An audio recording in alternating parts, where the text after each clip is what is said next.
Buenas noches a todos, bienvenidos a esta última sesión mensual del año. Es un honor que nos acompañen el día de hoy. Tenemos unos temas bastante interesantes con unos profesores internacionales de lujo. El día de hoy estaremos hablando acerca de tópicos selectos del Congreso Latinoamericano de Cirugía de FELAC y también de la Asociación de Cirujanos de Guatemala. Los dejo con una breve cápsula de AMCG TV.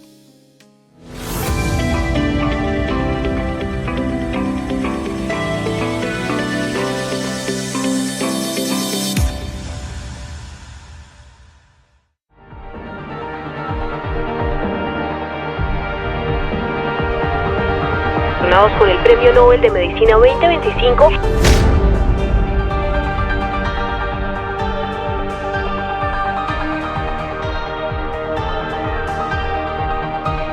Premios Nobel 2025 y su relevancia para la cirugía.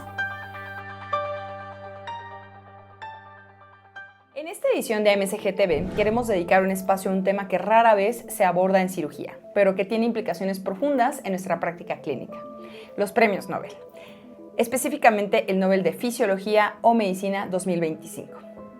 Este año, el premio Nobel fue otorgado a Shimon Sakaguchi, Paul Bronkow y Charles Ramsdell por su extraordinaria contribución al entendimiento de cómo se regula el sistema inmunológico.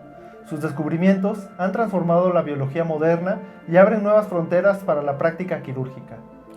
¿Y qué descubrieron? Los galardonados identificaron y caracterizaron un tipo de célula fundamental, las células T reguladoras o también conocidas como TREGs.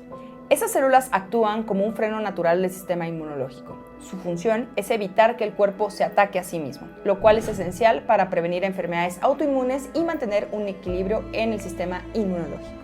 El trabajo pionero de Sakaguchi estableció que estas células expresan el marcador CD25 y el factor de transcripción FOXP3, que es esencial para la función supresora.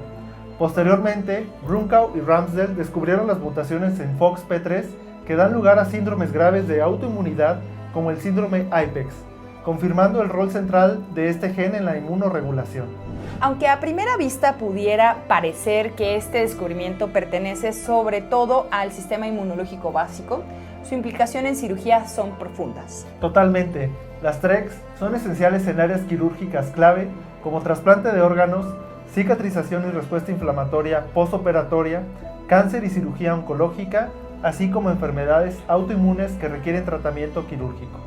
En resumen, las aportaciones del Nobel 2025 nos ayudan a entender mejor la interacción entre la inmunología y la cirugía, un campo que seguirá creciendo en los próximos años. El último cirujano en recibir un premio Nobel fue Joseph Murray, cirujano plástico y reconstructivo estadounidense, galardonado en 1990 con el Premio Nobel de Medicina. Su contribución fue monumental. Realizó el primer trasplante renal exitoso en el mundo, entre gemelos idénticos en 1954. Este logro abrió por completo el campo de trasplante de órganos y transformó la medicina moderna. Así es, Murray demostró que el rechazo inmunológico podía ser controlado, allanando el camino para terapias inmunosupresoras actuales.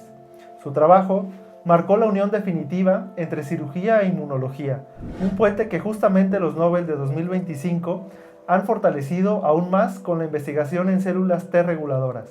Estos avances nos recuerdan que la cirugía no existe de manera aislada. Depende del entendimiento profundo del sistema inmunológico, la biología tumoral y los mecanismos celulares que determinan el éxito de nuestras intervenciones. Y como cirujanos, entender estos aportes nos permite ofrecer mejores resultados, disminuir complicaciones y participar activamente en la investigación translacional. Continuaremos trayéndoles temas de interés científico que impacten nuestra práctica diaria. Esto fue AMCG TV.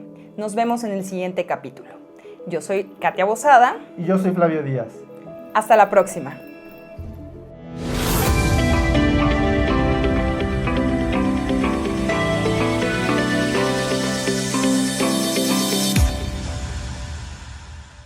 Una plática súper interesante de la doctora Katy y el doctor Flavio, y queremos aprovechar para invitarlos a que asistan a la próxima congreso curso internacional de cirugía que se realiza como cada año en el Instituto Nacional de Ciencias Médicas y Nutrición Salvador Subirán. En esta ocasión va a ser del día 26 de enero al 31 de enero de 2026, para que ya se pueden registrar. Hay, como siempre, unos temas súper interesantes respecto a varias subespecialidades, y por supuesto también los invitamos a que tengan ya agendado su asistencia a nuestro curso de ECOS, que se va a llevar a cabo los días 12 y 13 de febrero del próximo año.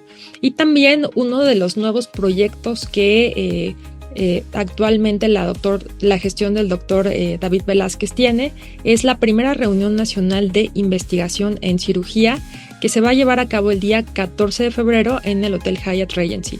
Para esta reunión en particular hay que registrarse a más tardar en el mes de enero.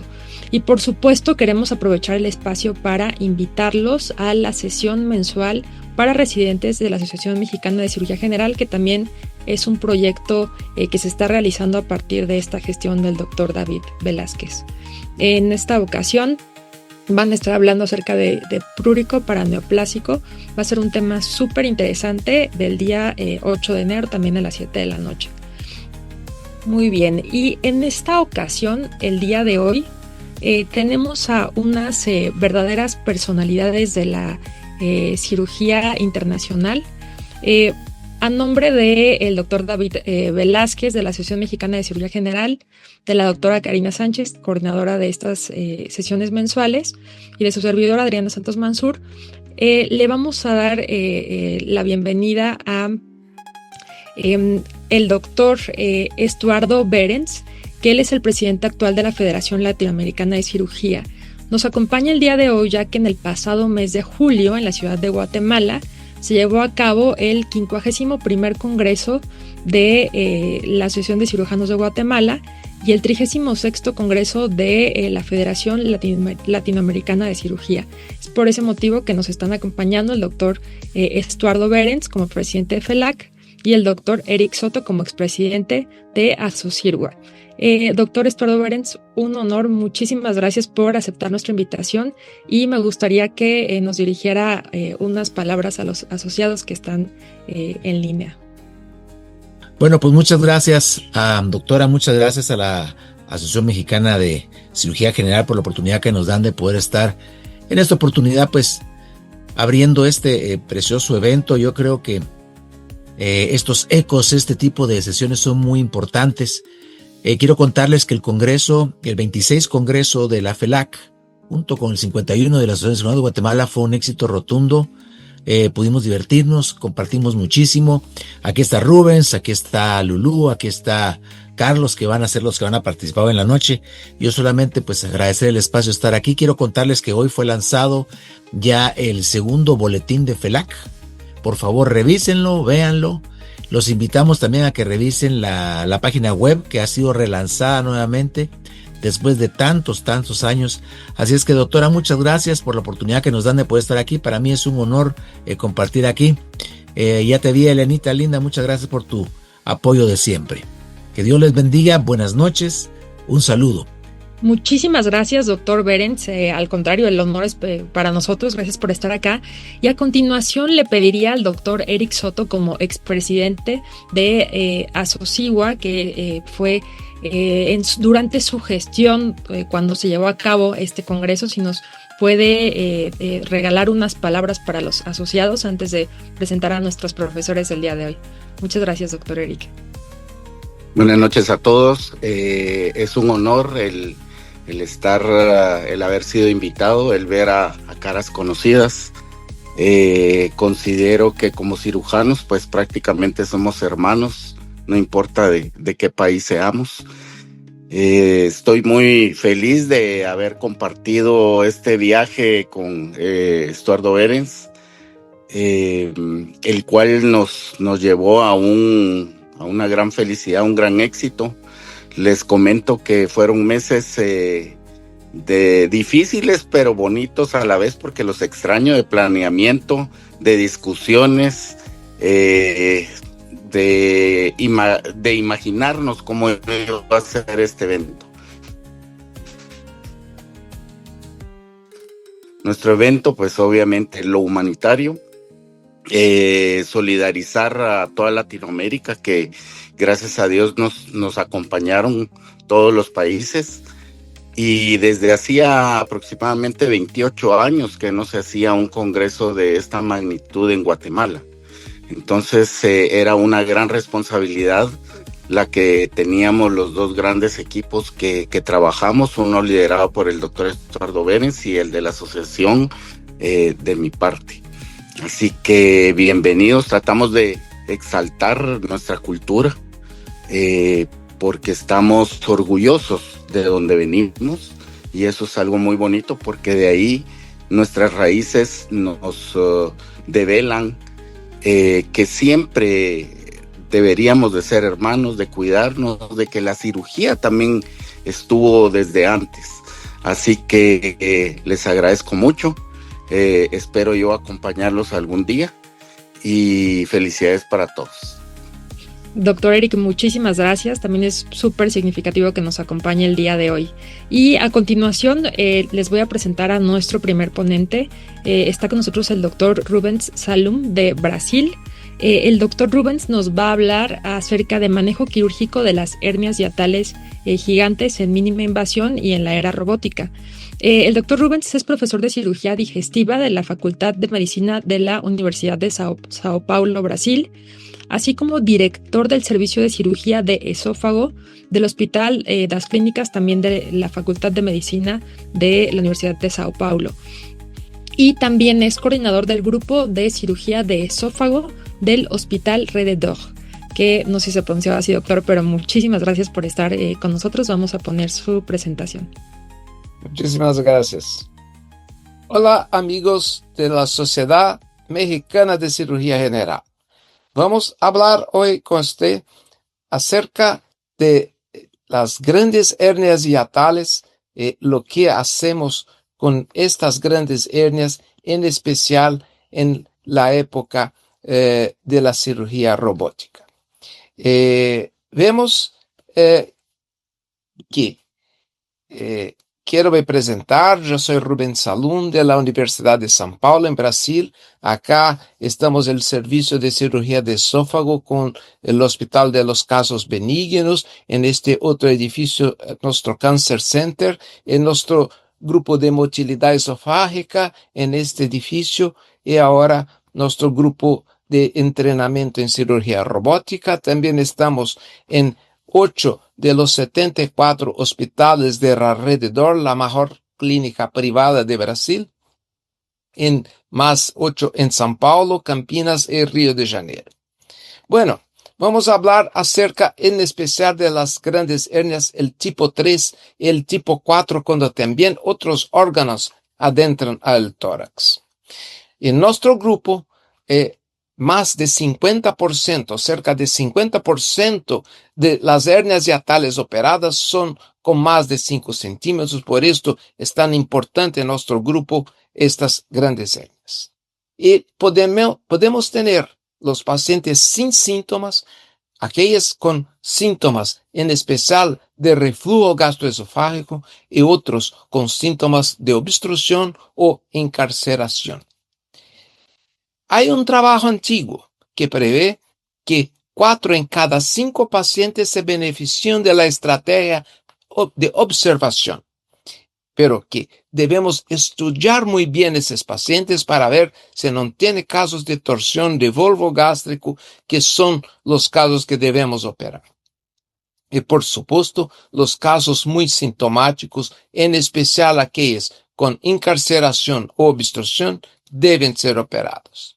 El estudio radiológico dinámico, en especial ese estudio dinámico que se ve la progresión de contraste, en nuestro grupo es fundamental para decidirnos si vamos a operar y qué tenemos que hacer, cómo está la torsión gástrica y qué situación está el estómago dentro del tórax. También los estudios tomográficos o por resonancia van a mostrar otras estructuras, en especial las estructuras vasculares que adentran al hiato y que van a traer problemas. Podemos dividir en dos grandes grupos las migraciones post-fundoplicatura, que son también muchas veces grandes hernias hiatales postoperatorias. La situación aguda, que muchos imputan al vómito como causa, pero que nos vemos que siempre por detrás del vómito hay una fundoplicatura mal hecha. Vamos a mostrar más adelante esto. La otra son las causas tardías de alta presión intraabdominal. Estas causas traen no solamente a los pacientes con más grasa, pero que en Brasil es muy común la abdominoplastia, la plástica abdominal con retención, con grande gano de presión intraabdominal con el pasar de los años. Esto es una causa importante en nuestro medio de aumento de presión abdominal y migración de la operación después de muchos años. Vemos que muchos de esos síntomas debemos tener que comprobar la relación. El estudio dinámico radiológico y otros estudios son necesarios para hacer una relación de la disfagia, de la migración, de los síntomas de reflujo con lo que vemos en esos pacientes. Muchas veces hacemos una fundoplicatura torcida, migrada o con rotación hecha con el cuerpo gástrico. Este es un problema grande que muchas veces no solamente causa disfagia, pero que puede causar con migración de la fundoplicatura para dentro del tórax. En este caso, podemos ver situaciones como esta, que hay, esto es como una macalasia, una gran obstrucción del esófago, y por la endoscopía vemos esta rotación que se ve de la fundoplicatura en la retrovisión. Esto ocurre siempre en el postoperatorio decorrente de una fundoplicatura mal hecha, torcida, y esto es muchas veces la fundoplicatura hecha con el cuerpo gástrico sin liberación de los vasos breves, y esto va a causar vómito, el vómito, la migración de la fundoplicatura para el tórax. Siempre que tenemos esto en el postoperatorio inmediato, debemos chequear si no producimos una fundoplicatura mal hecha en estos pacientes. Las estrategias de entrenamiento robótico son importantes en las hernias hiatales para ganar experiencia en las hernias simples, y es muy útil en las grandes hernias, en especial en las reoperaciones de esos pacientes. Esta es una regla 28 centímetros abajo del punto medio en el externo de la fúrcula al apéndice xifoide. Metemos los trocars, y este tipo de suspensión mecánica de los trocars va a hacer un aumento del espacio intracavitario y se opera por arriba. Esto que va a nos traer una condición de mejor operación para estos pacientes. Ahí están pasos de una gran hernia hiatal hecha por vía robótica, la disección circular del saco herniario y la desconexión del saco herniario dentro del tórax en la parte alta del esófago es fundamental para bajarmos el esófago. Después de disecarmos el esófago, vamos a bajar después de una ancha disección intratorácica del esófago, y la vía robótica permite todavía esto, y sacar en la circunferencia el saco herniario o desconectar el saco herniario es de grande importancia. Cerramos siempre estos hiatos largos con el hilo farpado, y esto nos permite una oposición muy interesante del hiato esofágico, como todavía ahí vemos, y después vamos a hacer el cierre también por la parte de arriba. Este tipo de operación permite esto, un cierre muy sencillo de esta situación. Vamos muchas veces más para arriba, cerrar el hiato también en la cara anterior para que no tenemos un degrado en la parte posterior, y después hacer la fundoplicatura en 3 camadas. Hacemos una fundoplicatura parcial fixada en los 2 lados, en los brazos del hiato, como está una fundoplicatura a hiato P, y después cerramos con una fundoplicatura a Nissen. Esta fixación en 3 puntos, en 3 líneas de puntos en el esófago, hacemos una fundoplicatura más bien estructurada en el esófago y más fixada en el diafragma, como ahí está. Esto no impide migraciones, pero que impide, sí, todavía impide rotación de la fundoplicatura. El uso de malla es muy controverso. Hay grandes defectos. Cuarta operación que debemos cerrar. Este cierre no está muy bien todavía porque es flaco los brazos del hiato esofágico para casos como estos, que cerramos por un lado, cerramos por los 4 cantos del hiato esofágico, como todavía ahí vemos. En esos pacientes mismo no tenemos un hiato todavía muy resistente, y debemos en esos casos meter mallas como estas.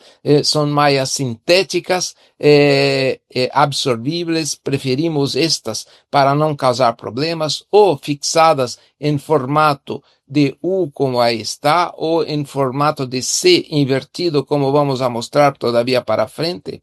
Y vamos a hacer todavía esta fixación por la vía robótica. Nos permite mucho más, con mucho más cualidad, hacernos esto. Y después de fixar la malla bien, vamos a hacer la fundoplicatura, que ahí está, muchas veces parcial, y no total, o mixta con un punto solamente anterior, en los casos de reoperación que ahí vemos.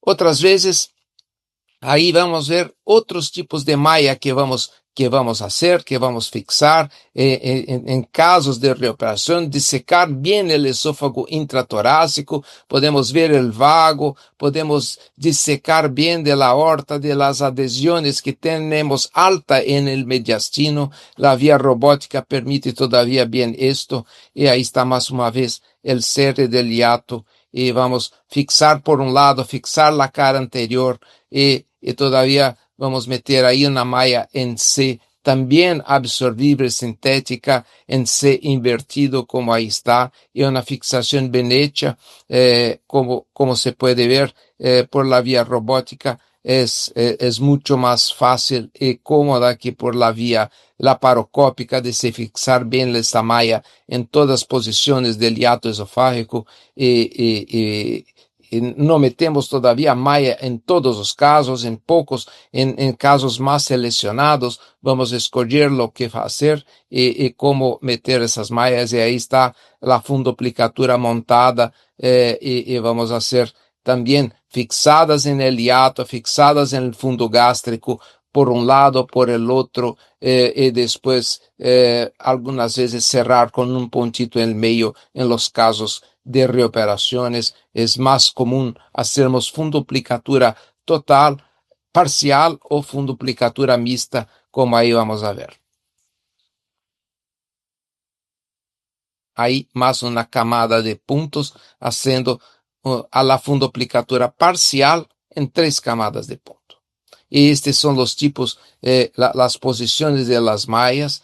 Y muchas veces hacemos también este tipo de fixación.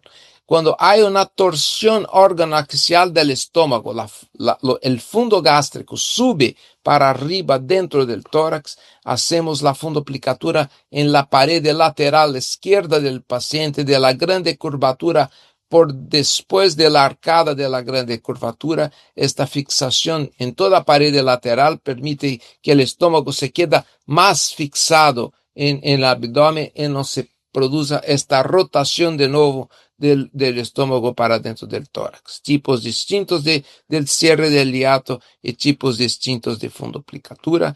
No metemos malla en todos, en pocos casos, promedio de 20% de las reoperaciones de grandes hernias, escogemos para meter las hernias, y no metemos mallas mal apropiadas, mismo aquellas que dicen que son propias para el hiato, muchas veces causan disfagia y debemos se acordar que no debemos nunca utilizar estos tipos de grampos alrededor del diafragma porque pueden causar daños muy severos, no solo disfagia, pero pueden causar lesión cardíaca graves en esos pacientes y esto nunca podemos utilizar. Muchas veces mallas mal preparadas van a penetrar en toda la pared del esófago, de la transición esofagástrica. No tenemos nada a hacer que hacer una extensa esófago-gastrectomía en algunos pocos casos de esos pacientes que tuvieron mallas mal preparadas, mal indicadas y mal posicionadas en el hiato esofágico. En esos pacientes con grandes hernias hiatales, mismo después de 10 años, tenemos un promedio de 50% de algún tipo de migración. Mitad de esas migraciones son migraciones menores, son migraciones sin síntomas, con pocos síntomas. Mismo con toda esta migración, lo que hace que continuamos a hacer la reparación de los pacientes sintomáticos es que la calidad de vida, todos los índices sociales de calidad de vida, disfagia, etcétera, mejoran mucho en esos pacientes, mismo contando con aquellos que tuvieron algún tipo de migración, y por eso que operamos los casos sintomáticos, reducción de síntomas, mejoría de la calidad de vida. Hoy tenemos un promedio de 500 casos de esos.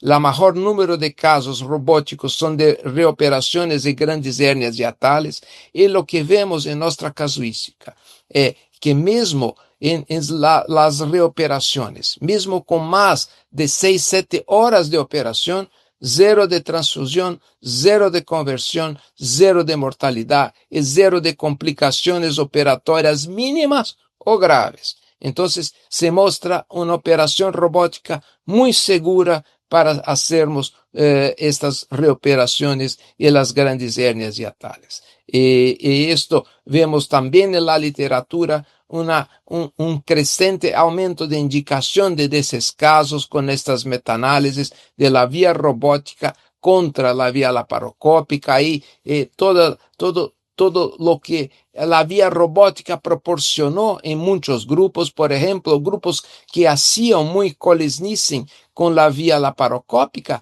prácticamente no hicieron más porque consiguieron disecar con el robot dentro del tórax y bajar el esófago para abdomen y no más utilizaron el colisnicing que nunca utilizamos en nuestra experiencia.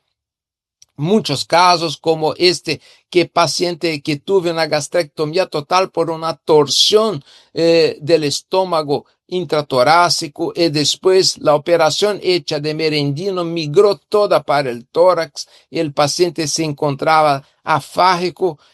Son casos muy difíciles que la vía robótica puede auxiliar a una rectificación de toda esta, sacar el Ken gigante que había dentro del tórax y mejorar la deglutición del paciente que no se alimentaba todavía más.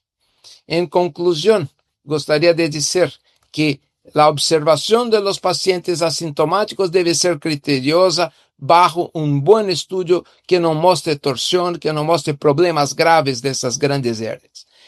Este estudio es fundamental, el estudio contrastado dinámico y también los métodos de imagen. Pacientes sintomáticos sí deben ser operados y debemos estudiar esos pacientes en el postoperatorio con el estudio radiológico. El mesh, la malla en el hiato debe ser bien criteriosamente discutida y decidida caso a caso. En la cirugía de colisnicing nunca empleamos mismo antes de la era robótica que todavía no utilizamos, y cuando tenemos obesidad, asociar la corrección de la hernia, en especial con el bypass en esos pacientes. Muchísimas gracias a todos. Quiero agradecer a esta invitación y me colocar a disposición para hablarnos en la discusión. Muchísimas gracias. Muchísimas gracias al doctor Rubens por esta excelente presentación. Les recordamos a todos que nos pueden hacer llegar sus preguntas a través del chat de la sesión de Zoom o a través de la página de Facebook para que al final lo platiquemos con nuestros profesores invitados. A continuación, les presento a la doctora Lourdes Santizo Arroyo. La doctora nos va a estar platicando acerca del rol de la cirujana en la docencia e investigación quirúrgica. La doctora Lourdes es cirujana general, egresada del Hospital San Juan de Dios de Guatemala, y ella es egresada de cirugía plástica y reconstructiva de Brasil. Actualmente ella es la jefa de sección de cirugía plástica pediátrica y de la unidad de quemaduras infantiles del Hospital Roosevelt, así como miembro fundador de la Fundación para Niños Quemados de Guatemala y presidenta y fundadora de la Sociedad Guatemalteca para Quemaduras. También se desempeña actualmente como secretaria de la Asociación de Cirujanos de Guatemala. Doctora, un gusto que esté con nosotros. Muchas gracias por aceptar la invitación. Muy buenas noches a todos. Muchas gracias a la Asociación Mexicana de Cirugía General por haberme invitado a dar esta plática que di en el Congreso FELAC. Yo trabajo en el Hospital Roosevelt desde hace ya 27 años y pues quería compartir con ustedes pues estos datos básicamente de lo que es el rol de las cirujanas en la docencia e investigación quirúrgica. Básicamente se sabe, no solo se sabe de médicas de la antigüedad como médicas, sino también de las cirujanas. O sea, mucha gente cree que son las mujeres cirujanas se formaron en los últimos siglos, pero realmente hay mención de cirujanas desde la época de los egipcios. Ya los papiros egipcios mencionan a Petzehet y a Gnóside en Grecia. También hay un par de cirujanas francesas muy conocidas, que es Gersen y Guillemette Dulot, que ellas prácticamente eran cirujanas de la corte y las mandaban a las guerras, que en esa época eran muy comunes, porque ahí había mucho trabajo que hacer en cirugía. Entonces eran cirujanas que básicamente eran cirujanas de trauma. Luego tenemos mención de la doctora Elena de Céspedes, la española muy conocida, que era muy conocida como cirujana y sangradora, porque en esa época se hacían bastantes sangrías. Más adelante tenemos conocimiento de dos cirujanas, la doctora Henriette Faber-Caben, que era suiza, y el doctor James Miranda Stuart Barry, que era básicamente cirujano del Imperio Británico, que ellas dos tuvieron que disfrazarse de varones para poder ejercer la cirugía, porque básicamente no podían las mujeres ser cirujanas en esa época. Entonces, la verdad es de que hubo un retroceso. Y incluso a Miranda Stuart Barry descubrieron que era varón hasta que la enterraron, pues, o sea, guardó bastante bien su secreto durante muchos siglos. Luego nos vamos un poquito más adelante con la primera cirujana latinoamericana, la doctora Díaz Insulza de Chile en 1887, y de mi área de profesión, la doctora Jan Sekovic, que es la promotora del ligamento tangencial, y la doctora Fiona Wood, que es una cirujana plástica investigadora australiana muy conocida. Y les comparto este artículo que es de Anales de la Real Academia de Medicina y Cirugía de Valladolid, donde se da un bastante contenido de la historia de las mujeres cirujanas a través de la historia. Entonces, hablando un poquito de la presencia de género en la medicina general y en la cirugía, vemos que en la actualidad la presencia de mujeres en las escuelas de medicina asciende hasta un 60 o 70%. O sea que actualmente hay más mujeres que estudian medicina que hombres. Y eso es no solo en muchos países latinoamericanos y en países desarrollados.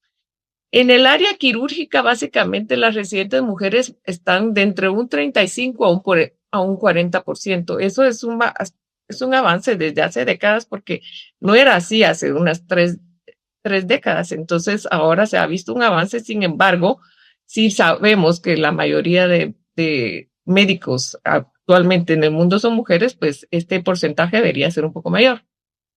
En las áreas de mayor especialización médica hay más docentes varones que mujeres. Eso es una cosa importante. En nuestra asociación guatemalteca, solo un 10% de los miembros activos de la asociación son mujeres. O sea que realmente debemos aumentar ese número, ya que somos más mujeres médicos. Y dentro de las especialidades quirúrgicas con alto dominio de mujeres cirujanas tenemos la otorrinolaringología, la cirugía plástica y reconstructiva, la oncología, la ginecología, que básicamente es tal vez el área de especialización donde más mujeres cirujanas hay, y la cirugía general también. Aquí comparto algunas fotos de mis colegas en las diferentes especialidades quirúrgicas. Aquí también algunas otras fotos de colegas. Estoy con la doctora Chang en el área de cirugía plástica y reconstructiva del Hospital Roosevelt, la doctora Sabrina Asturias, de la cirujana de trauma del Hospital Roosevelt también, y la doctora Patricia Chacón, cirujana de mama del Hospital General San Juan de Dios. Hablando un poquito de lo que es docencia ayer y hoy, una de las cosas que más tenemos que tener en cuenta en la actualidad es que los métodos de enseñanza, tanto de la medicina en general como de cirugía, han evolucionado. Realmente, como yo aprendí hace 30 años a ser cirujana, ya no es como le estamos enseñando a las nuevas generaciones. Y esa evolución debe ser cambiada en nuestros métodos de enseñanza. Estamos en una era digital donde se utilizan las plataformas, los webinars, hay un montón de formas de enseñanza que son bastante diferentes a las que nosotros como docentes en la actualidad tuvimos como estudiantes. Entonces realmente tenemos que actualizarnos. Luego tenemos el dilema de la inteligencia artificial. Si bien la inteligencia artificial no todos les gusta, es algo que ya está aquí y que no podemos evitar, ¿verdad? De hecho, se utiliza ya en muchos aspectos de la vida médica también, especialmente en investigación, donde hay bastantes avances importantes. Entonces, creemos que tenemos que tomar lo mejor de la inteligencia artificial y no verle tanto los problemas, sino cómo podemos controlarla para poder mejorar, especialmente en investigación. La enseñanza en el quirófano, nosotros como cirujanos tenemos la ventaja de que no solo damos contenidos teóricos, sino tenemos la posibilidad de enseñar lo que son habilidades manuales, técnica quirúrgica en lo que es el quirófano. Y también los laboratorios de simulación que han venido a reemplazar a los antiguos laboratorios experimentales. Entonces se utilizaban bastante animalitos. Pero ahora los laboratorios de simulación son bastante complejos y son bastante buenos y es una forma de aprender y crecer en lo que es en la enseñanza. Aquí está la doctora María Godoy, es una reconocidísima cirujana general que pues nos dejó hace un par de años. Ella fue una de las mujeres que abrió brecha en nuestro hospital y en Guatemala, porque fue las primeras cirujanas generales formadas en el Hospital General San Juan de Dios y en Guatemala.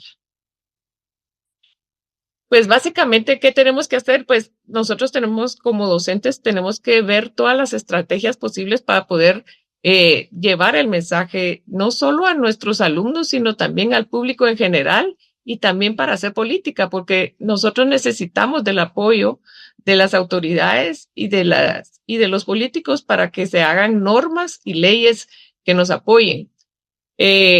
Tenemos que aprovechar todos los recursos institucionales, privados, para llevar el mensaje. Por ejemplo, aquí la doctora Sabrina Asturias fue invitada a una sesión en Ginebra de las Naciones Unidas, donde ella pudo hablar del problema que representa el trauma en nuestras emergencias de nuestros hospitales públicos. Básicamente, en nuestros hospitales públicos, gran parte del presupuesto se va en pacientes de trauma. Entonces, y a veces hay que hacer triage que no quisiéramos hacer casi todos los días. Entonces, realmente es un problema grave que necesita políticas de salud cambiantes.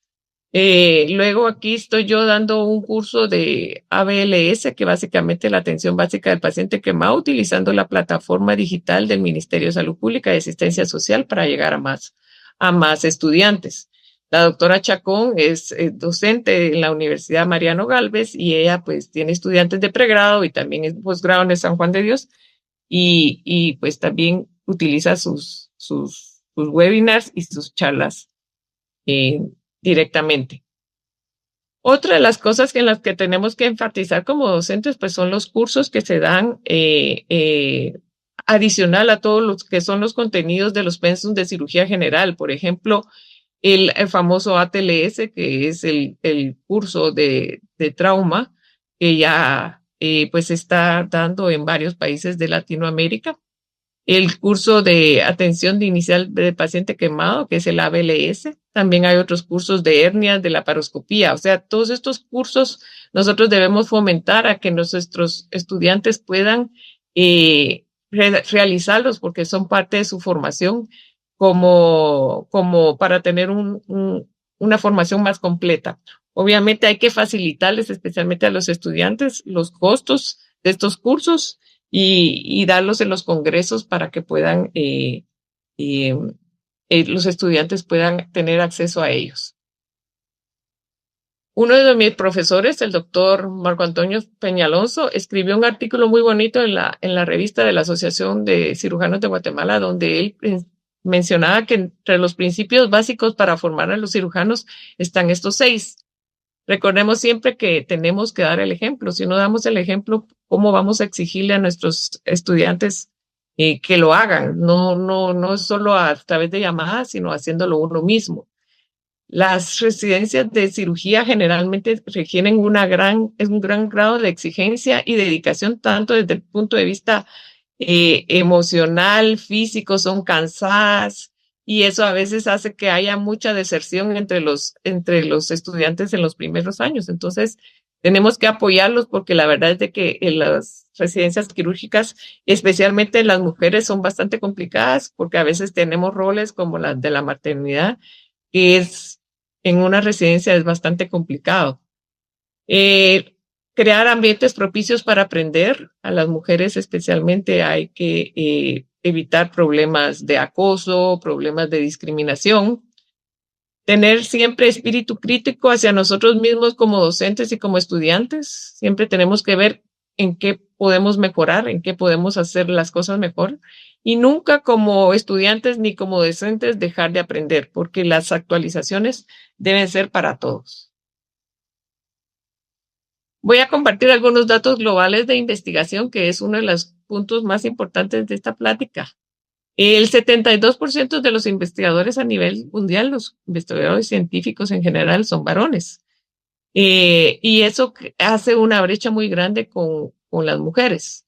Los países desarrollados invierten un porcentaje mayor del PIB, o sea, el Producto Interno Bruto, en investigación y desarrollo, en comparación con países en vías de desarrollo. En Centroamérica, el porcentaje que se da a investigación es relativamente muy bajo y eso hace que la investigación no sea una prioridad.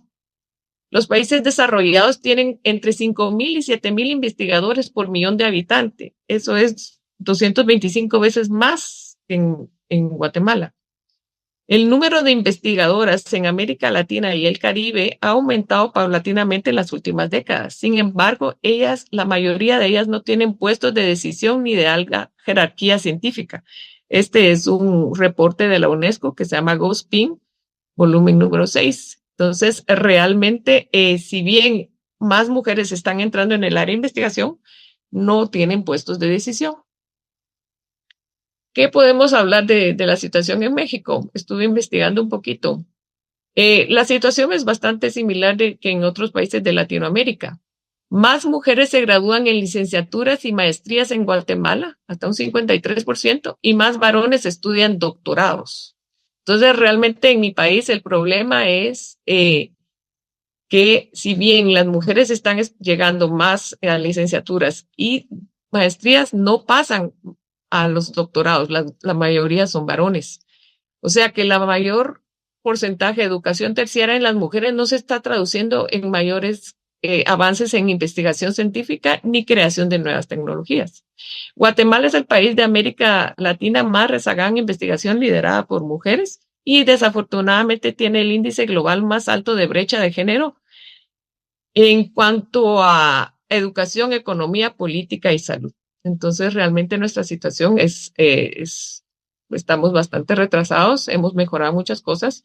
Y esta gráfica que vemos del lado izquierdo, que por cierto es de un libro de una colega mexicana, la doctora Cote, muestra cómo es, si bien el aumento, la mayor cantidad de mujeres en las áreas de medicina general va disminuyendo cuando entran a cirugía, aunque ya es bastante mejor, ya entre 35 y 40, pero cuando va creciendo la especialización de la docencia, digamos, profesores auxiliares un 25%, y si es un profesor asociado ya solo es 19%, y si son profesores de tiempo completo, pues ya solo un 9% son mujeres.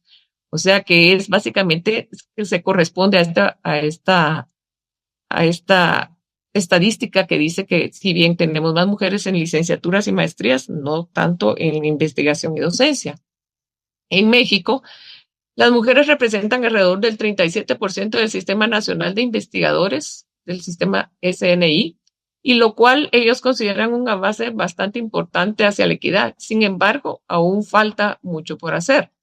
Instituciones como el Instituto Mexicano del Seguro Social están logrando una representación femenina cercana al 47% en sus equipos de investigación y mujeres ocupando cargos de decisión.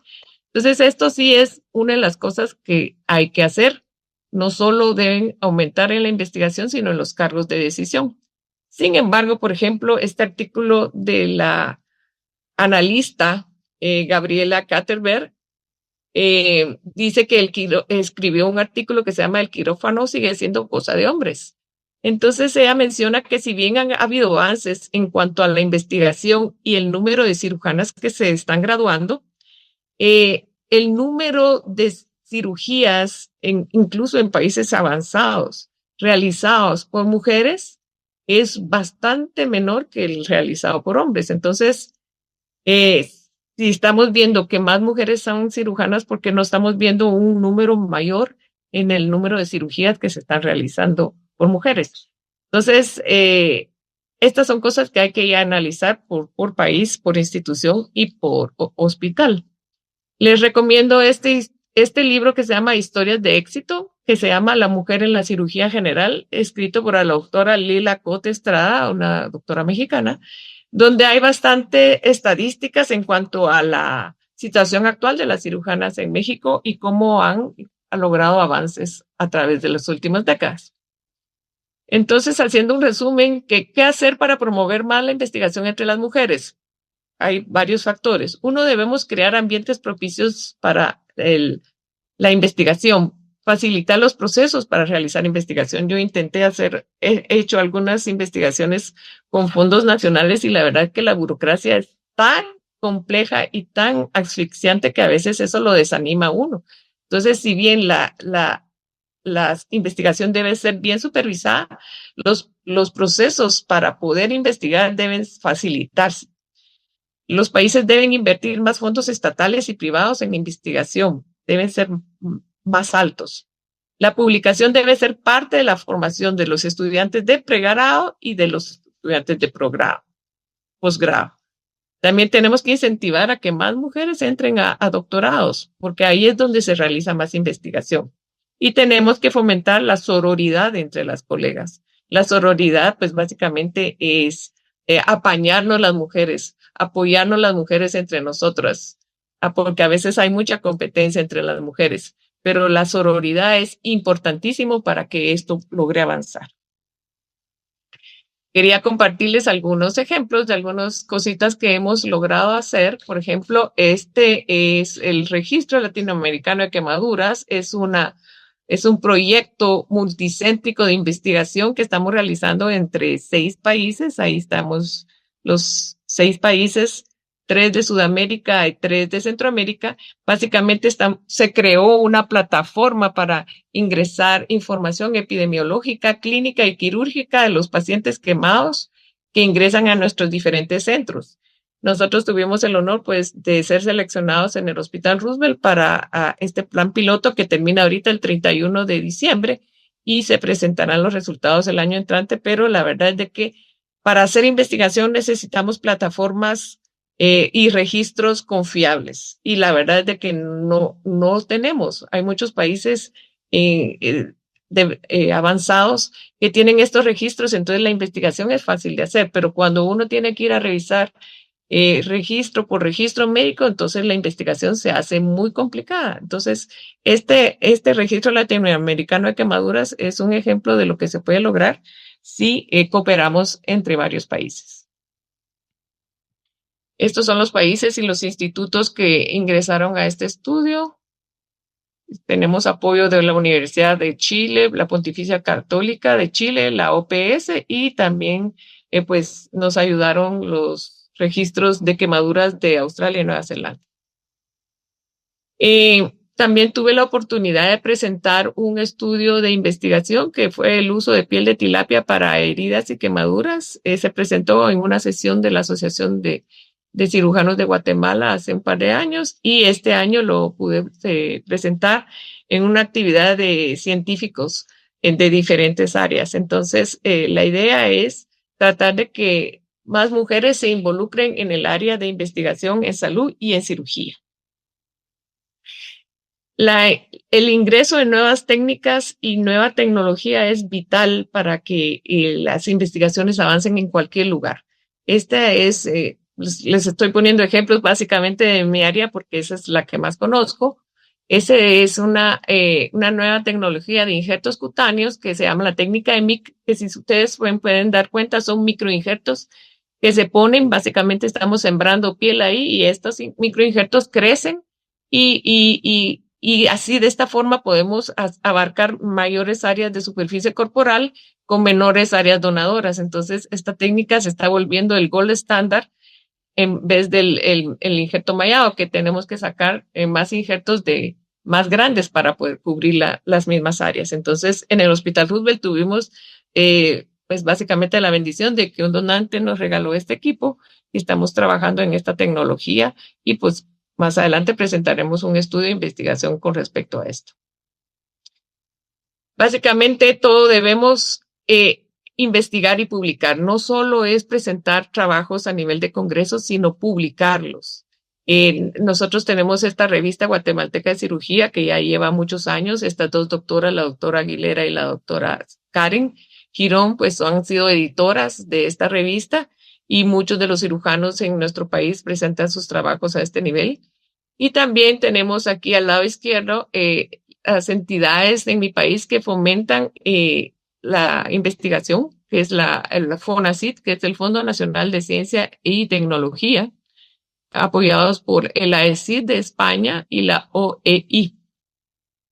Y de nuevo, recordando a mi profesor, doctor Peñaloso, que escribió en un artículo que realmente la única evidencia válida en medicina es la que publicamos, porque si bien podemos decir estoy haciendo esto y me va muy bien con esto, pero si no lo tenemos por escrito, realmente no podemos validarlo. Recordemos que en los pensums, en los currículums de las personas de países desarrollados, lo primero que miran es cuántos artículos ha escrito, en cuántas revistas internacionales tenemos artículos publicados. Entonces, tenemos que seguir fomentando eso en Latinoamérica.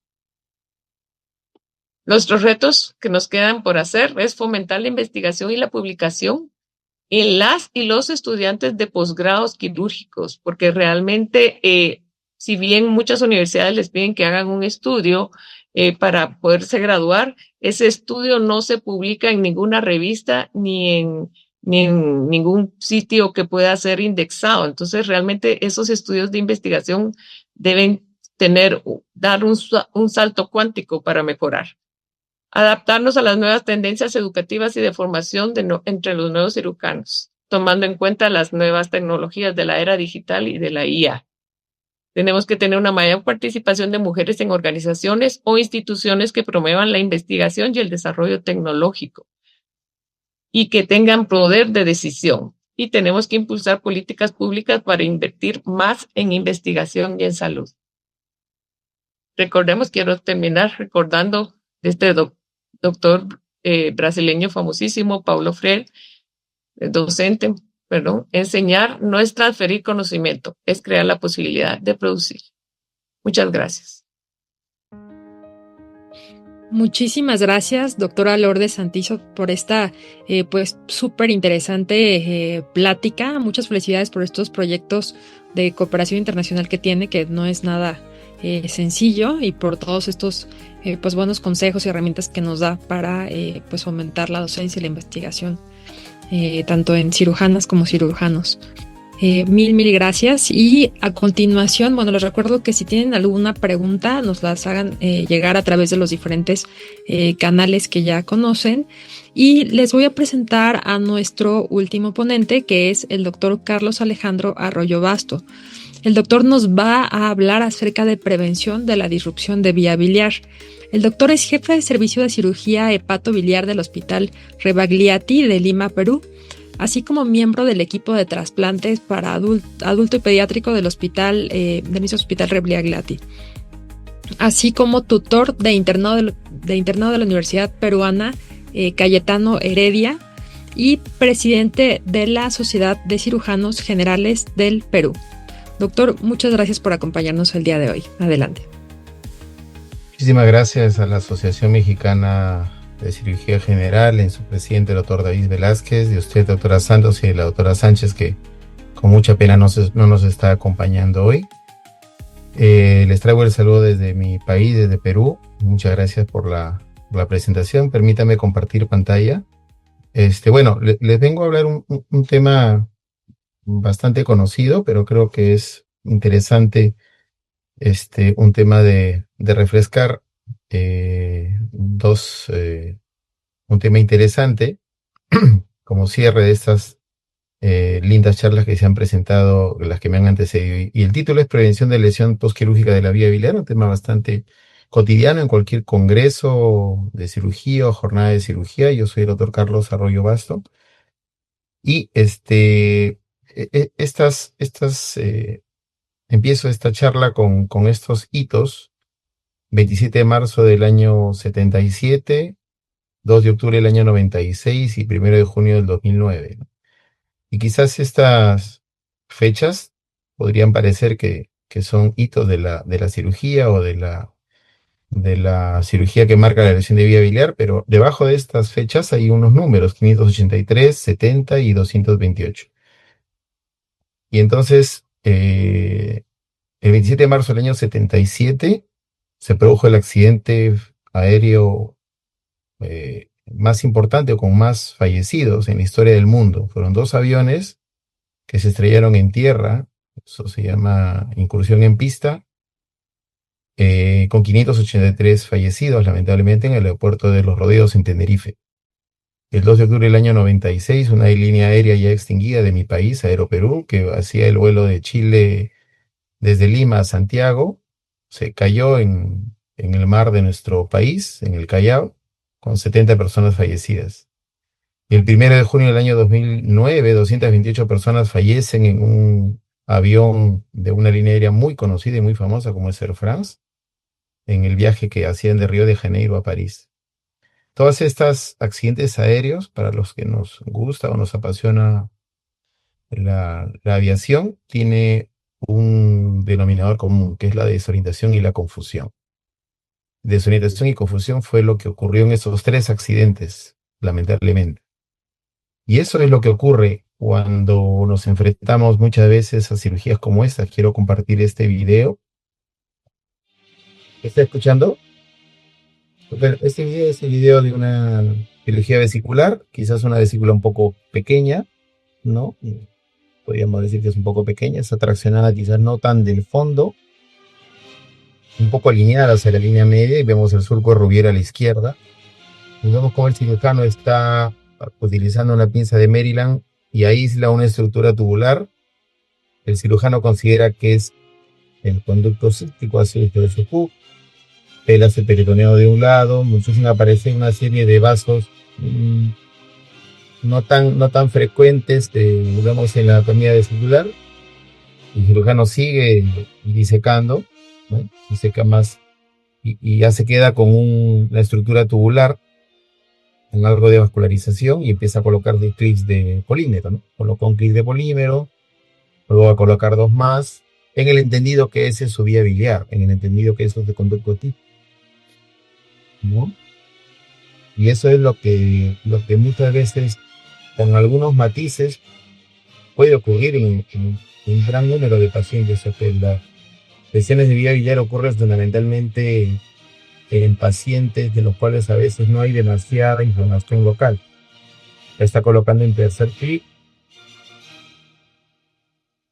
Ni él ni el ayudante probablemente se percaten cuando ustedes están viendo una estructura tubular que se mete hacia la vesícula, inclusive hace un arco ahí. Bueno, ahora ya se puede visualizar. Entonces se le extiende esa estructura tubular. Sale un poco de bilis, no hay problema. Después en el cístico también sale bilis. Y luego empieza la desperitonización final, ¿no? En el entendido que es donde va a terminar la cirugía. Arriba hay un poco de bilis, pero es porque la vesícula se ha perforado. Pero estamos viendo esta estructura tubular bastante transversal, ¿no? Le dice que ya no hay un nodo atrás, ¿no? Donde ya las estructuras, donde se ve cómo se está pelando el ducto hepático derecho y el ducto hepático izquierdo, y esa es la consecuencia biliar hacia el lado derecho del aspirador. Luego se está con la pinza de Maryland. Definitivamente el cirujano no advierte lo que está ocurriendo. Es un video real. Y viendo que puede ser el título reveal bien abajo, y ahí ya empieza la energía térmica de calor, que empieza a hacer vivir, que ya esta vemos es una vía ideal, ¿no? Muy cercana a la frecuencia al Carrefour o a la Caribe. Empieza de arriba hacia abajo.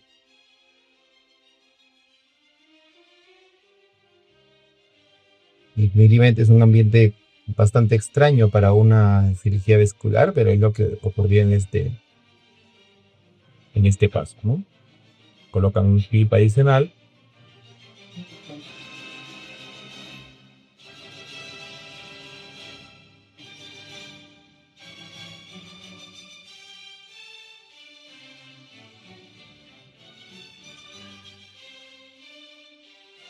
Y es aquí como cuando termine la sección térmica de esa estructura.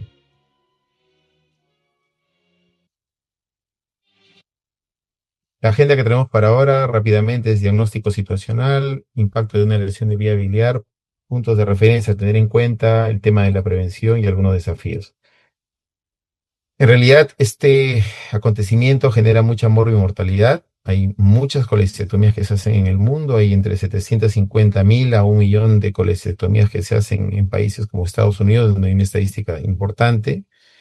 Y el 70% de lesiones de este tipo ocurren muchas veces en cirugía que no son urgentes o que no tienen un componente de complicación. Y de alguna manera esto va un poco dirigido a esta charla. No va a la cirugía aguda, al plastrón, al absceso, ¿no? Va fundamentalmente a este segmento de pacientes que no es tan despreciable. Actualmente también ya se están viendo algunas lesiones por cirugía robótica y las tasas tienden a ser un poco más altas que en la cirugía predecesora, que es la laparoscopia. Estas son algunas cifras, ¿no? Muy variables. No hay una estadística obviamente fidedigna. Nosotros tampoco como país creo que la tenemos. Y hay cifras muy variables de 0.2 hasta 0.7 en algunos casos, en algunos mucho mayores, en diferentes partes del mundo, ¿no? ¿Y qué cosa es lo que ocurre? O sea, el impacto de lesionar una vía biliar es realmente importante. Lo que siempre yo digo o manifiesto es como la fractura de cadera en un anciano, marca un antes y un después en la vida de una persona, porque esta persona va a ser sometida muchas veces a temas de estenosis biliar, colangitis, fibrosis, cirrosis, muchas veces insuficiencia hepática y algunos pacientes requieren inclusive ser enlistados para un trasplante de hígado. Su mortalidad no es despreciable, hasta 10% en casos que se consideran complejos, y son causa de por lo menos un tercio de los litigios que ocurren en cirugía, por lo menos abdominal, ¿no? Con costos importantes para el cirujano y en el caso de mi país, por lo menos, son prácticamente afrontados en toda su extensión por recursos propios. A largo plazo tiene una morbilidad importante de 40% cuando se producen estas lesiones. Las estenosis llegan al orden del 20%, las colangitis también 15%, 5% de presencia de cálculos intrahepáticos, la misma cifra más o menos con pacientes con cirrosis, hernia incisional que vendría a ser lo menos, digamos, menos impactante, una mortalidad del 3% y un tiempo para la estenosis de más o menos unos 17 meses, ¿no? Y en estos pacientes definitivamente la calidad de vida se ve completamente mermada. Se ve mermada cuando la lesión se ve después, se ve mermada cuando la lesión es atendida solamente de una forma. Entonces la calidad de vida realmente es importante e impacta en los pacientes. Y eso tiene muchos niveles, eso tiene que ver con muchas partes, ¿no? Con muchas etapas. Una de las esferas es la esfera del cirujano, donde el entrenamiento y otros otras características tienen que ver con este evento. El paciente propiamente, que son usualmente situaciones que no las podemos modificar, son el tema de la obesidad, las variantes anatómicas y la inflamación, que en este caso, como les digo, digamos, a veces no ocurren, y sin embargo las lesiones siempre están presentes. Y el tema del equipamiento de la institución, que también juegan un papel importante, sobre todo en los arcos voltaicos, que ya nosotros conocemos. Sin embargo, el hígado tiene puntos de referencia, así como utilizamos aplicaciones para dirigirnos en el tráfico, y hoy en día muchos, incluyéndome a veces, cuando no tenemos el Waze sentimos que estamos un poco desorientados. En el cuerpo y en el hígado existen marcas, ¿no? El surco Rubier es una marca, el ganglio cístico lo es, los triángulos respectivos son marcas, el conducto sectorial posterior, la arteria cística, la arteria hepática derecha son realmente puntos que nosotros deberíamos conocer, o por lo menos recordar. Uno de ellos es uno de los más conocidos, ¿no? La imagen a la izquierda del surco de Rubier, que está presente en un 70% a 80% de pacientes. Cuando nosotros trazamos una línea imaginaria del surco de Rubier, cuando no hay, obviamente cuando se ve y cuando no hay inflamación, a la base del segmento 4, nuestro trabajo debería ser por arriba, ¿no? El surco de Rubier contiene usualmente el pedículo sectorial posterior derecho. Y cuando hacemos una captura de pantalla del video que hemos visto, estamos viendo que las disecciones iniciales se inician un poco por debajo de este surco, de esta línea imaginaria, ¿no? Entonces, eso quizás cuando se da, es bueno ver la imagen, es bueno hacer el trazo mental y es bueno tomarlo en cuenta. Igual la presencia del ganglio cístico es importante porque la presencia del ganglio cístico nos está marcando la arteria cística, ¿no? Vemos el conducto a la izquierda y ahí vemos el ganglio y la arteria cística, ¿no? Entonces, esto también es importante. Detrás del ganglio cístico casi siempre va a estar la arteria cística y es la que nos va, de alguna manera, también ser parte de nuestro triángulo de seguridad. Algo más sobre el surco de Rubier y su línea, y la línea que se traza entre el ganglio cístico también, que se corta casi en ángulo agudo, y todo lo que está por arriba es la zona de alguna manera media segura para poder trabajar. Calot describió sus famosos triángulos en su trabajo de tesis para graduarse como médico, y tenemos a los dos principales triángulos, ¿no? Los triángulos que debemos tener en cuenta, el Calot y el hepatocístico. Y también las variantes anatómicas es importante que tenemos que tenerlas en cuenta. Son variantes que lamentablemente solo las podemos tener mentalmente porque no todos los pacientes van a poderse realizar una colangioresonancia. Definitivamente aquí en el Perú y probablemente en todas las latitudes el examen por naturaleza es la ecografía, y la ecografía no detecta variantes anatómicas. Existen problemas por alineamiento del cístico, contracción deficiente, probablemente lo que ocurrió en el video, el ducto hepático derecho aberrante, el tema de la visión infundibular, la disección de fondo a bacinete, especialmente cuando ocurre una conversión, y la disposición del conducto cístico, que muchas veces nos juega unas malas pasadas, ¿no? Aquí estamos viendo cómo la alineación es prácticamente vertical, cuando no debería ser, cuando el fondo debería ser jalado por el ayudante, usualmente hacia horas 11, el bacinete jalado hacia horas 7 hacia abajo, ¿no? Entonces aquí existe casi una perpendicularidad que puede llevarnos a una interpretación equívoca de las estructuras y a creer que lo que estamos viendo es lo correcto cuando en realidad no lo es. En los conductos hepáticos posteriores muchas veces desembocan o bien abajo de la vía biliar o muchas veces en el conducto cístico, o muchas veces desembocan en la propia vesícula cuando existe la disección vamos a tener realmente problemas. La visión infundibular también, es decir, creer que todo es el infundíbulo como la imagen de la izquierda cuando tenemos una vía biliar, probablemente como lo que ha ocurrido con este paciente, muy adherida hacia el bacinete, y vamos a poder, vamos a lesionar definitivamente la vía biliar cuando intentemos la desperitalización cefálica. Aquí, por ejemplo, lo que estamos mirando es definitivamente ya visto en retrospectiva, es la imagen de la vía biliar que está arqueada, probablemente por un fenómeno inflamatorio, quizás en esta área donde está la pinza pudo haber estado el conducto cístico, digo pudo porque no lo hemos podido visualizar. Y todo eso también tiene que ver con el tema de la placa cística, con el ver cómo vamos de fondo a bacinete. Muchas veces hay que tener mucho cuidado porque podemos salirnos de plano y podemos meternos transgredir la placa cística y podemos meternos en una lesión vascular importante y devastadora para el paciente. Nuevamente, la llegada del conducto cístico normalmente es angular en un 75%, sin embargo hay un 20% de llegadas paralelas y peor aún, un 5% de llegadas espirales que nos puede traer realmente problemas. En cuanto a la prevención, el profesor Pecol habló de prevenciones en su libro hasta de 4 tipos, ¿no? La primaria, que es hacer la colecistectomía correctamente. La secundaria, tratar de limitar los efectos deleterios, es no hacer más ya daño del que ya se ha producido. La terciaria es evitar secuela a largo plazo y quizás la cuaternaria, y quizás una de las más importantes, es evitar la colecistectomía innecesaria. Creo que eso ha bajado un poco, pero hay que ver a qué paciente le hacemos una colecistectomía y tratar de no hacerlas cuando no, en realidad no tiene indicación, porque en ese paciente justamente puede presentarse una desgracia como la que hemos visto en el video.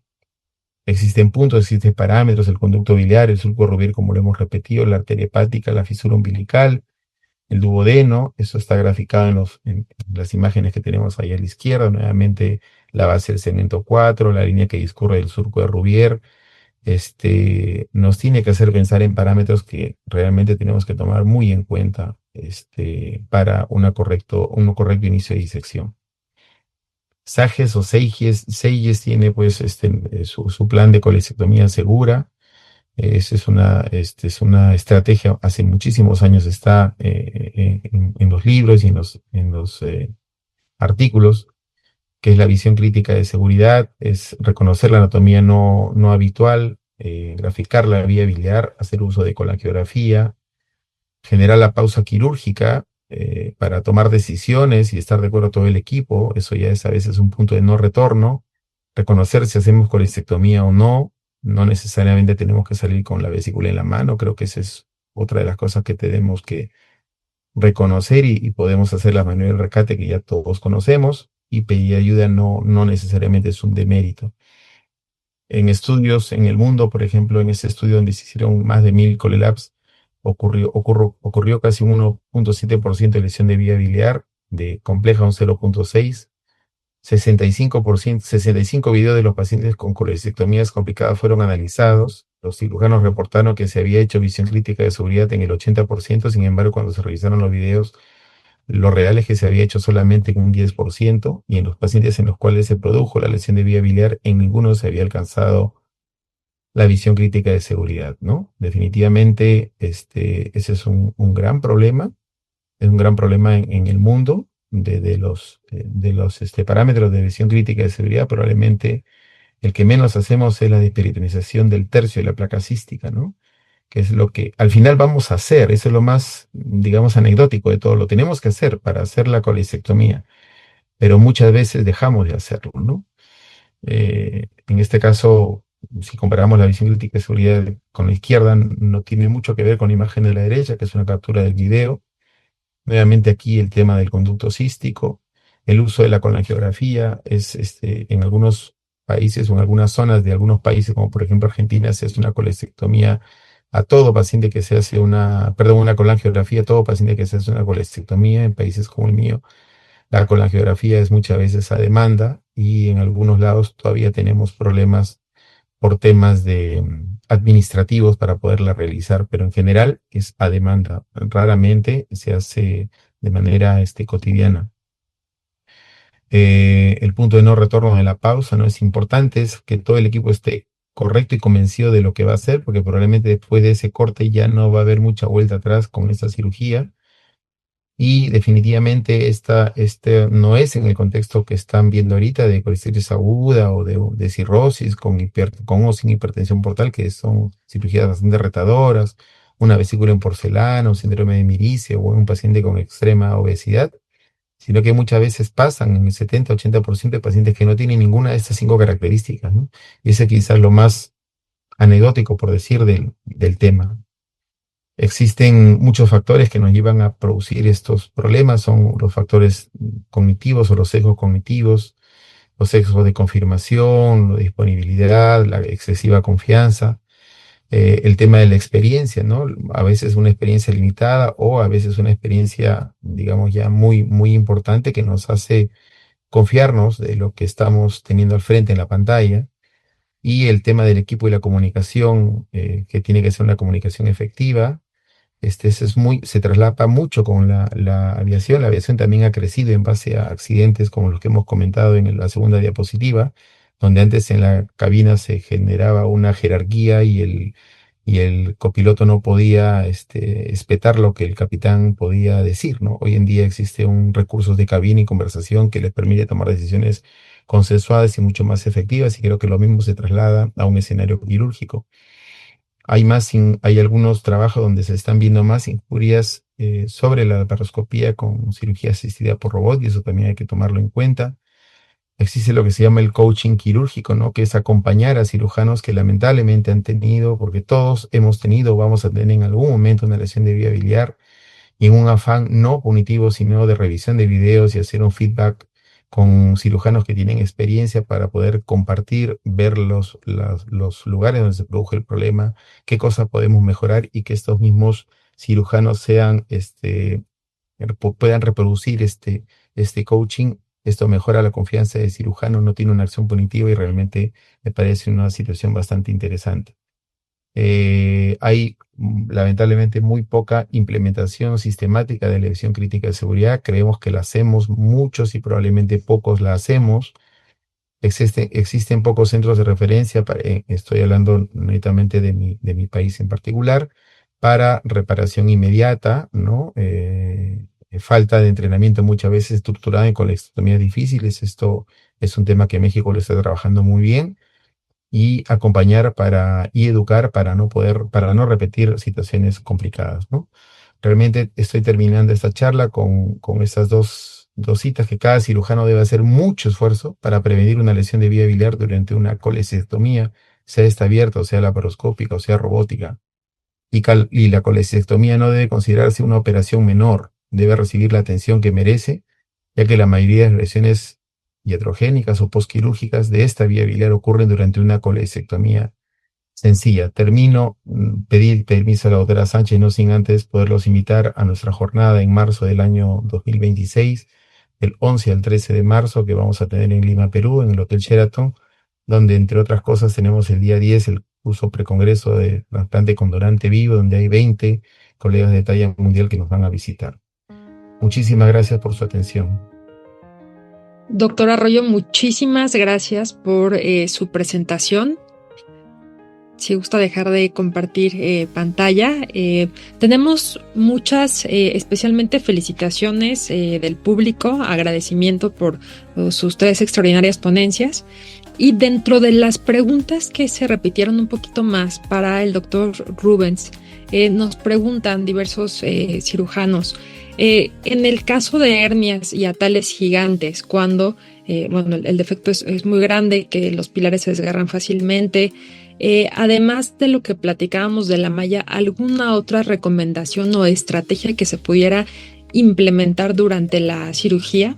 No hay una estrategia, hay una suma de estrategias que podemos utilizar.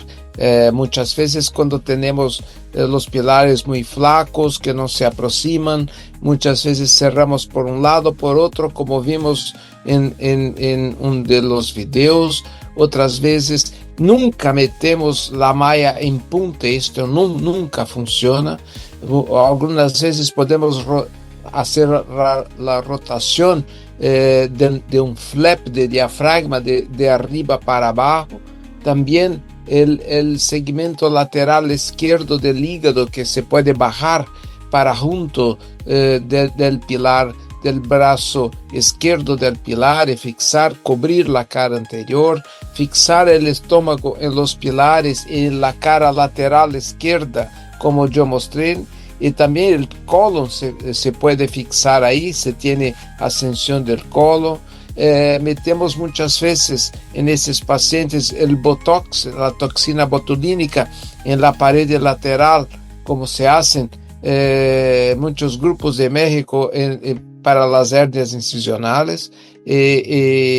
Hacemos esto con mucha frecuencia. Entonces tenemos un conjunto de tentativas de soluciones, y muchas veces tenemos que quedar abierto y prezar por no hacernos algo que puede hacer una rotación mejor del estómago. Entonces las fixaciones tienen que ser más direccionadas, y todavía no nos gusta mucho la fixación en la cara anterior, porque esto puede hacer este tipo de rotación anterolateral del estómago.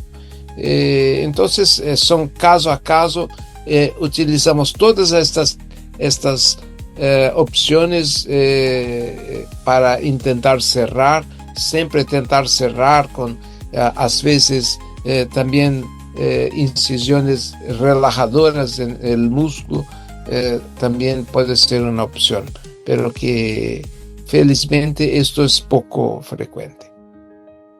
De acuerdo, doctor. Muchísimas gracias por todas estas recomendaciones, que seguramente serán de mucha utilidad para la práctica cotidiana de todos. Para la doctora Lourdes Santiso, doctora, ¿alguna recomendación particular, específica para las y los cirujanos recién egresados, para que puedan iniciar en este campo de la investigación o la docencia?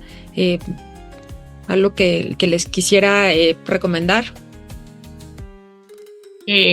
Pues básicamente empezar a escribir desde que uno es estudiante, porque si uno no se acostumbra a hacerlo desde que es estudiante, ya no lo va a hacer después. Y la verdad es que la investigación, como le dije, actualmente, al menos en mi país, no es fácil de hacer, pero hay muchos medios ahora digitales y uno tiene bastante facilidad, incluso a través de recolección de datos, a través de IA. Siempre no quiere decir que la IA haga la investigación, pero sí nos ayuda a todo lo que es el contenido teórico. Se han facilitado mucho los procesos de investigación, entonces yo creo que ahora la tienen más fácil que antes. Entonces, pues recomiendo a todos los estudiantes que utilicen todas las técnicas de investigación posible y que se acerquen a las organizaciones y a las revistas que fomentan la investigación, porque muchas de estas se necesitan recursos económicos y hay que buscarlos. De acuerdo, doctora, muchísimas gracias. Pues han sido ponencias extraordinarias, les agradecemos muchísimo de verdad su tiempo por estar acá con nosotros desde sus respectivos países.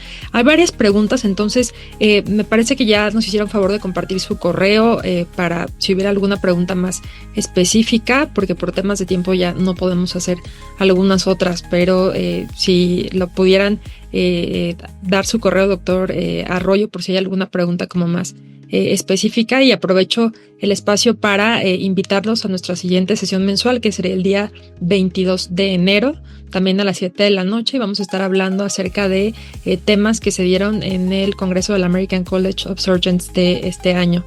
Y pues sin más, únicamente a nombre de nuestro presidente, el doctor David Velázquez Fernández, de la Asociación Mexicana de Cirugía General, de la doctora Karina Sánchez, coordinadora de este espacio, y de su servidora, pues desearles felices fiestas a todos. Que lo pasen muy bien y gracias por estar con nosotros.